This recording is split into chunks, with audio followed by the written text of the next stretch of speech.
las elecciones que han ocurrido en las que Keiko Fujimori lideró aproximadamente, fue la beneficiada de estos comicios, las elecciones generales con un récord, 35 candidatos, señores. Freddy, que aquí hay muchos políticos, llevan 35 candidatos a la presidencia.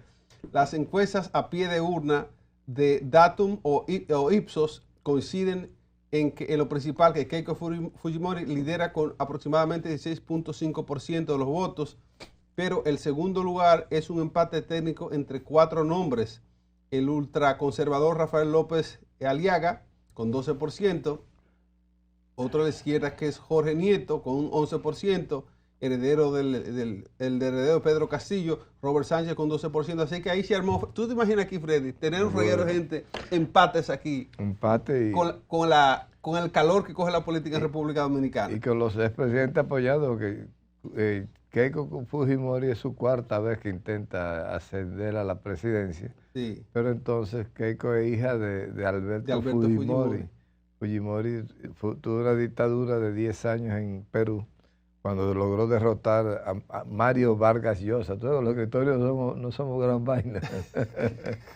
Mario Vargas Llosa perdió, pero perdió en el último momentito ahí. Y entonces ganó Alberto Fujimori, con los evangélicos dándole un apoyo sustancial. Sí. Y entonces ahí vino Pedro Castillo también después, muchos años después, porque ahí estuvo Ollantumala, estuvo que agarraron preso en Estados Unidos,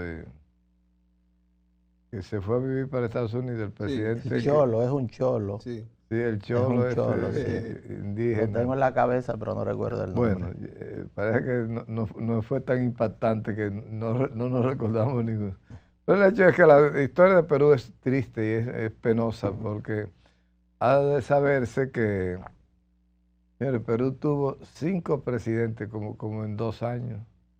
Ya usted sabe. 5 presidentes, 6 presidentes, porque ahí pasaron varios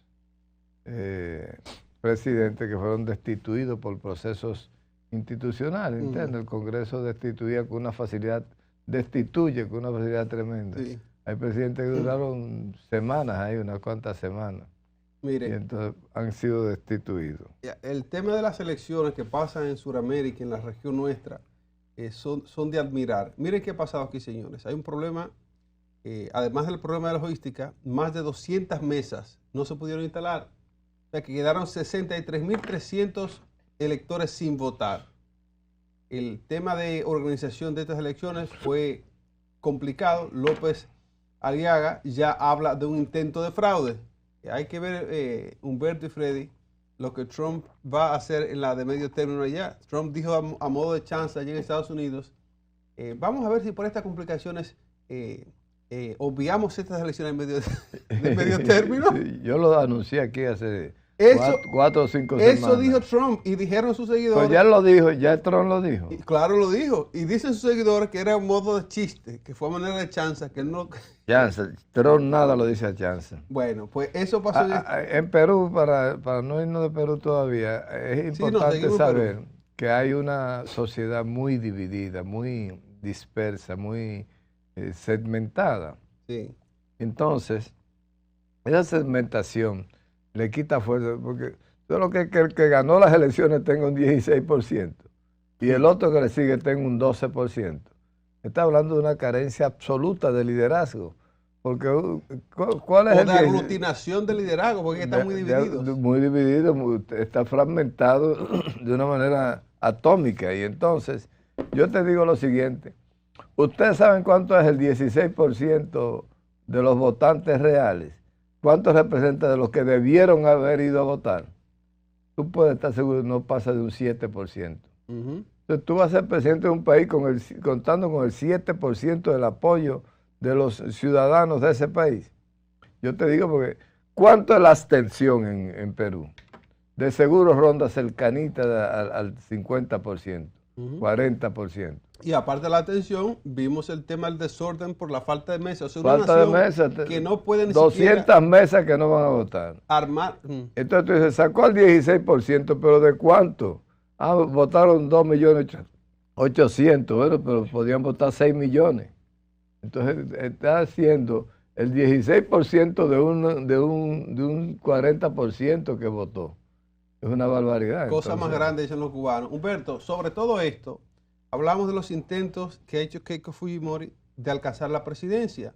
Lo ha intentado, si mal no recuerdo, es la cuarta vez que está en segunda vuelta. Y estuvo presa por el proceso de Odebrecht, de los casos de Odebrecht. Sí. Keiko estuvo un par de años presa. Entonces, la pregunta para Humberto es si esta vez ves tú que Fujimori tenga la oportunidad real para llegar a la presidencia, dado el escenario. Bueno, Perú es un caso muy especial en el mundo. El Perú es el único país del mundo donde existe un presidencialismo enormemente inestable y sin embargo mantiene un crecimiento económico sostenido. Perú es uno de los países que más crece en América Latina en los últimos años, y en los últimos 10 años aproximadamente tienen un presidente casi por año.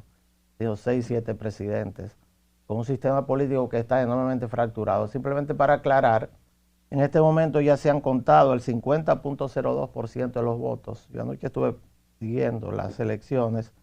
Keiko Fujimori de Fuerza Popular tiene el 17.02, 1.5. Esto no es encuesta, esto, ya están contando. Voto. ¿Eh? Eso es voto. Estos son voto a voto. Tiene un 17%, 1.534.000 votos. Y en segundo lugar está Rafael López Aliaga, de Renovación Popular, que también otro partido de derecha, que tiene 15.11% de los votos, 1.362.000. Esos porcientos son del 100% de los votos emitidos. Hubo una gran asistencia ayer a las elecciones peruanas. Y lo que significa es que hay una fragmentación absoluta del sistema de partidos políticos. O sea, esa cantidad de votos, esos porcientos son de 35 candidatos. Wow. O sea, cada candidato ahí sacó un porciento de los votos y eso dará una suma total. Ahora, hay un problema, y tú lo dijiste, Iván. El problema es el siguiente, y es algo que a mí me parece increíble. En la noche de ayer, en medio del conteo, se presentó el Consejo Electoral. Y el Consejo Electoral, como también muchos que no somos peruanos y tenemos nada que ver con eso, estamos mirando otras cosas, sobre todo las elecciones en Hungría, que se contó primero y tuvo un resultado primero, y desde el punto de vista geopolítico es mucho más importante que lo que sucede en Perú. Orbán perdió. Sí, pero aparece en pleno el Consejo Electoral, como si fuera la Junta Central Electoral aquí. Sí.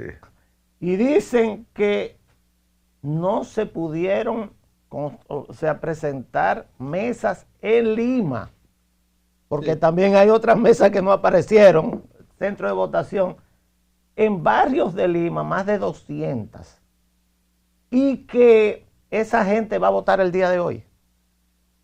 La resolución es que los que no pudieron ir a votar porque el Consejo Electoral no pudo armar las mesas en el día de ayer y estuvieron todo el día pensando que podían votar, pueden votar hoy.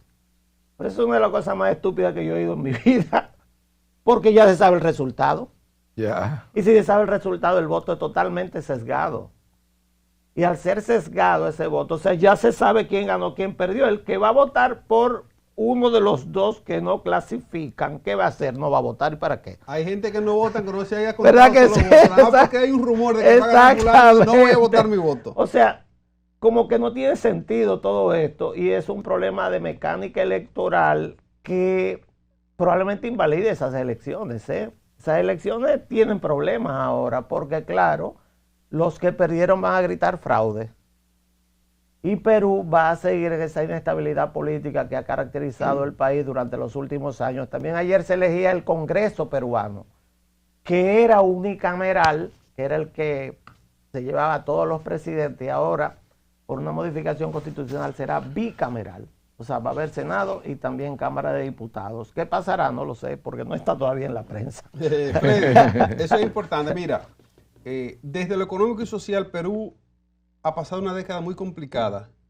En una década, 8 presidentes, Freddy. 8 presidentes. Así va la cosa. La delincuencia es la principal preocupación, y la población... Y la droga. La droga, la delincuencia, todo ese flagelo está afectando a la población. Y con esta disparidad o con este desmantelamiento o falta de cohesión en fuerzas políticas que puedan traer una oferta consona para la población, uno se pregunta qué se le exige entonces a un próximo presidente de Perú, qué hay que hacer para que la población se aglutine hacia una candidatura para que puedan tener un presidente, y cómo esto impacta sobre todo la incertidumbre que este tipo de inestabilidad política crea a nivel de inversión. La gente que invierte en países en desarrollo como los nuestros, lo primero que hace es evaluar el sistema político que ha establecido y decir qué tan estable, qué tan potable es República Dominicana, por ejemplo, para que yo invierta, cuál es la estabilidad, cuál es su gobernanza, cómo funciona el tema democrático allá. Entonces, Perú, aunque está creciendo, como dice Humberto, de manera sorpresiva, Sorpresiva. Sí, pero eso lo que hay es una inyección del dinero del narcotráfico, del dinero sucio en la economía formal. Parece que eso es muy porosa el sistema de controles para la... Te digo eso porque, por ejemplo, tú no me puedes explicar a mí que un país puede tener un crecimiento sostenido y alto de su crecimiento económico, donde el crimen, la droga, la inestabilidad política. O sea, ¿quién invierte en un país de tanta inestabilidad? 10 presidentes, 8 presidentes en 10 años. Una década. Un presidente por año. Entonces, ¿cómo puede haber un crecimiento sostenido y notable en un país? ¿Qué te aleja las grandes inversiones? Y sobre todo las inversiones extranjeras, se lo aleja un clima de inestabilidad política y un clima de inestabilidad económica. La posibilidad de que haya una estabilidad económica y un crecimiento económico tiene que ser porque hay una entrada muy fácil del dinero sucio, del dinero espurio, entra muy fácil al sistema financiero nacional. ¿Por qué? Porque los bancos están coludidos con esta gente que tienen ese volumen de dinero, porque en Perú el narcotráfico es tremendo, es casi un Colombia.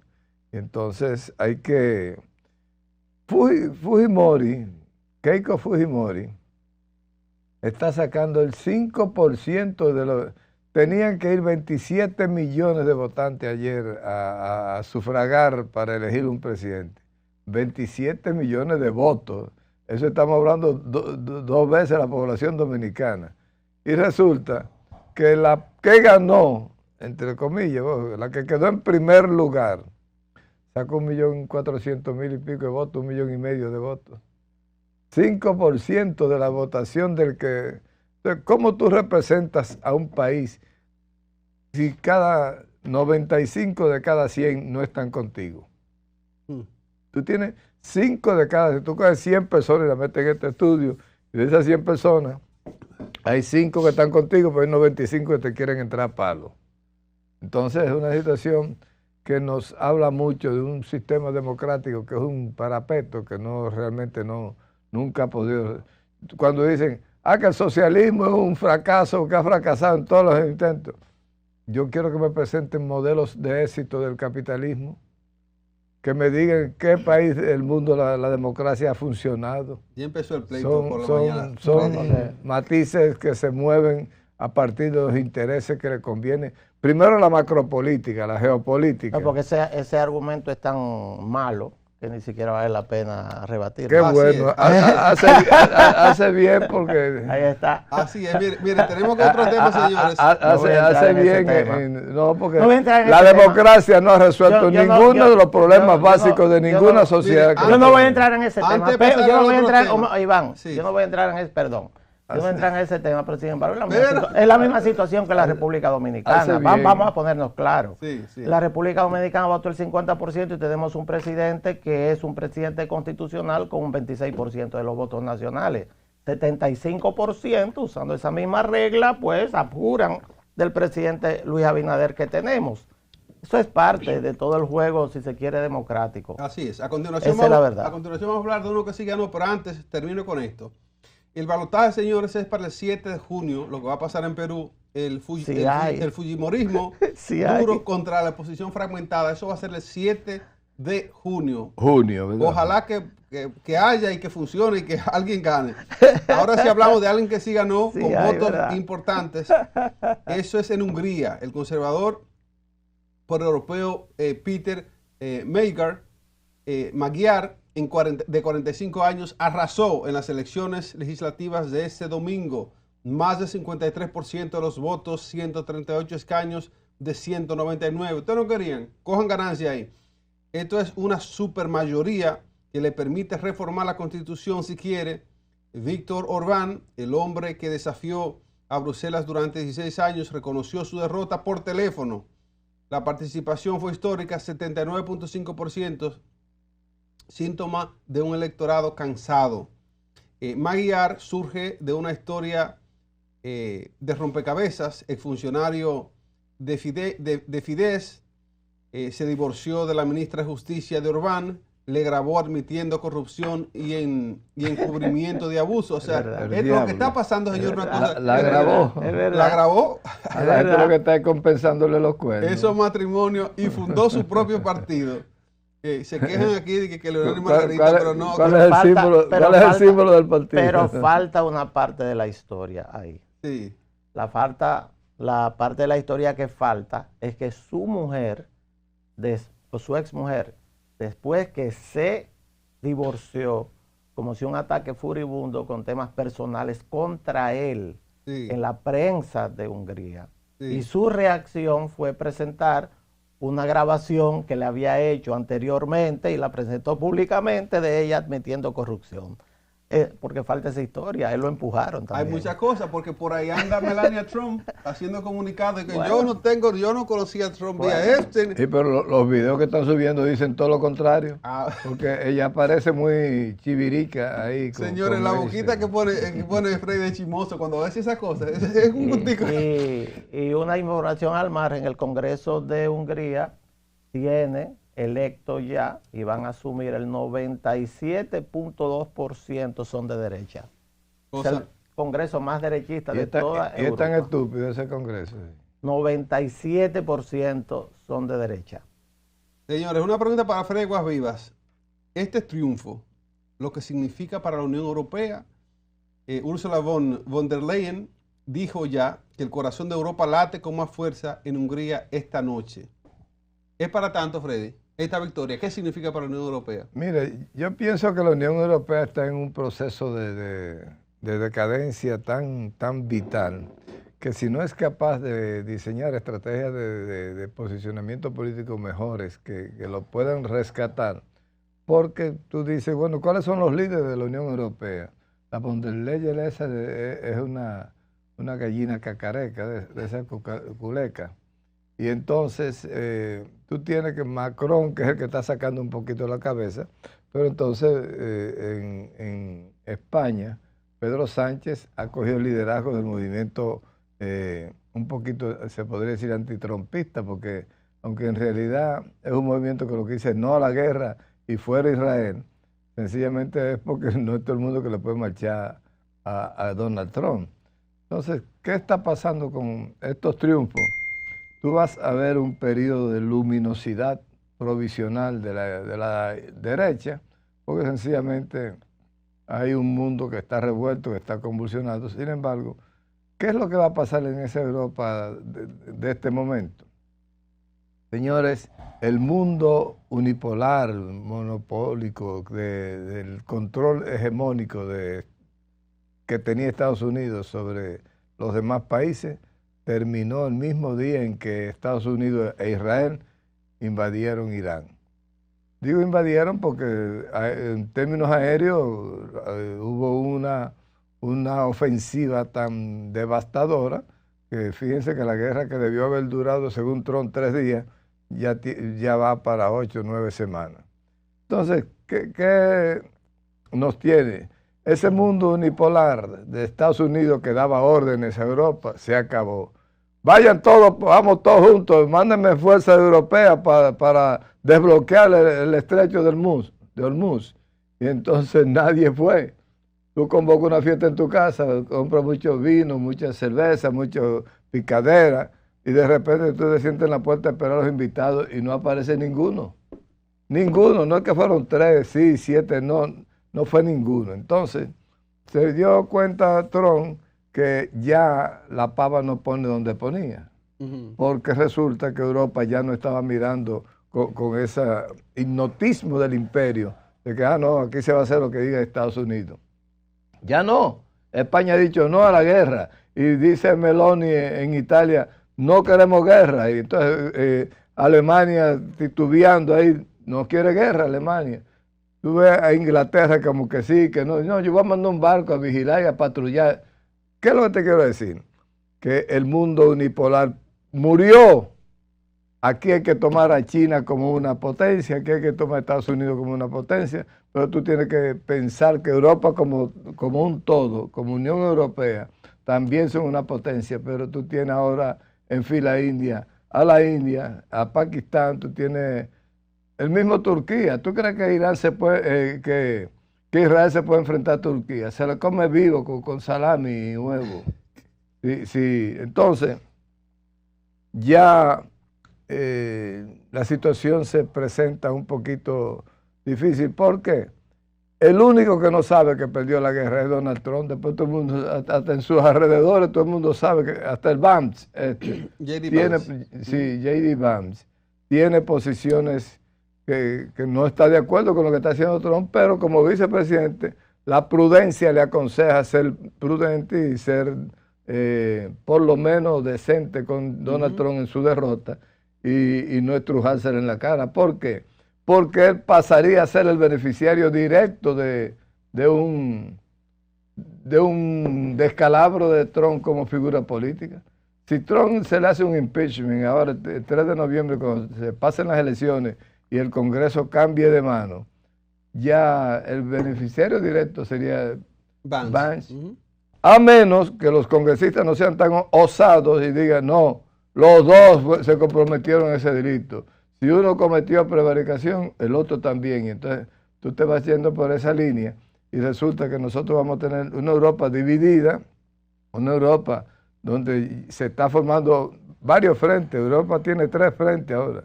Tú tienes en Francia, tú tienes a Meloni en Italia. Entonces tiene a Alemania. Macron. Tiene a Macron en Francia. Y Alemania que está entre veremos. Y Alemania sí, pero está más para acá que para allá. Así es, yo le tengo una pregunta a Humberto, una pregunta rellena, como dicen. Humberto, es una situación que ha venido ocurriendo a nivel mundial, yo digo. Estados Unidos eligió un presidente, la primera que lo eligió, que venía del Apprentice, de un programa de televisión y de la lucha de la WWE. Ucrania eligió a un actor de comedia que hizo una serie de que era de reflexión del pueblo, un político, y ese mismo personaje se lo hizo en vida real y es gobernante de Ucrania. Ya previamente existía el ejemplo de Ronald Reagan que venía de Hollywood, de la actuación. Entonces, también tenemos ahora este individuo, Magyar, que surgió de un divorcio mediático y de la grabación filtrada, pero tenemos a un Milei que fue una figura sumamente estridente, que salía en televisión, pero tenemos a quien es el director de guerra, Pete Hegseth, que lo que era un presentador de televisión. Nos preguntamos qué es lo que está pasando de gente que ha venido aprovechando la viralidad y la sonoridad que los medios de comunicación producen. Entonces, la pregunta para ti, Humberto, es la siguiente. ¿Es oportunista Magyar de la popularidad que pudo conseguir con este video filtrado, con este sonido mediático? Y lo más importante, ¿se puede desmontar un sistema establecido, liberal, lo que construyó Orbán por 16 años? ¿Es posible reemplazar todo eso? Hay una noticia de última hora desde Europa, precisamente. La esposa de Pedro Sánchez, Begoña Gómez, que tiene un expediente. Lo están procesando. Perdóname. La justicia estaba investigándola y el juez, en el día de hoy, ya publicó que tiene que presentar el juicio. Ya es encartada en una causa de corrupción por tráfico de influencias, corrupción en los negocios, malversación de caudales públicos y apropiación indebida. Esa es la mujer de Pedro Sánchez, el presidente del gobierno español. Y pónganle atención a esa noticia en la República Dominicana, que la cola viene para acá. esos dineros llegaron a la República Dominicana según la investigación. Así que se les dejaré eso de tarea a todos ustedes cuando yo no esté aquí sentado, porque la cola de eso viene para la República Dominicana. Son más de 62, 63 viajes del Falcon de la presidencia del gobierno español que llegó aquí a la República Dominicana y no se sabía que vino. Al paraíso. Así Sí, que pero no- al paraíso. No todo, solo la mitad no se sabe, la otra Al mitad paraíso. fue En oficial. el caso de Hungría, bueno, Hungría dio un paso enorme en favor de la Unión Europea. Hungría, y era lo que se esperaba, votó a favor de una opción que surge del mismo partido de Víctor Orbán, pero que se va por causas y sobre todo por denuncias de la enorme corrupción que existe en ese gobierno. Es un gobierno que tiene una estructura corrupta de más de 16 años ya en el poder, que es socio de dos de los personajes que plantean influir en la política europea. Uno de ellos es Vladimir Putin. Ese era el vocero de Putin en la Unión Europea.